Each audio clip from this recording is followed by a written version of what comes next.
একদিকে একের পর এক ম্যাচ জিতে আত্মবিশ্বাসে তুঙ্গে রয়েছে রংপুর রাইডার্স। এই রংপুরকে কে থামাবের মতো দল এই বিপিএলে হয়তো তৈরি করতে পারেনি কোনো ফ্র্যাঞ্চাইজি, তবে ঢাকা ক্যাপিটালসকেও থামাবের মতো কোনো অবস্থান নেই। রংপুর রাইডার্সের কথা বললেই ঢাকা ক্যাপিটালসের কথা অটোমেটিক মাথায় চলে আসে। একের পর এক ম্যাচ হারতে চলেছে ঢাকা ক্যাপিটালস, অপরদিকে একের পর এক ম্যাচ জিতে আত্মবিশ্বাসের তুঙ্গের পরেও তুঙ্গে রয়েছে রংপুর রাইডার্স।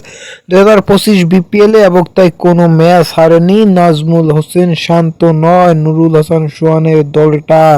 নাজমুল হোসেন শান্তর নাম এখানে আসার একটু প্রশ্নই আছে, তবে রংপুর রাইডার্স তো অফুরন্ত, অসাধারণ, অকল্পনীয়, তাদেরকে বর্ণনা করার কোনো ভাষা নেই। তবে ঢাকা ক্যাপিটালসও ইতিমধ্যে একটি ম্যাচও জিততে পারেনি, অপরদিকে রংপুর রাইডার্স জিতার তালেই রয়েছে।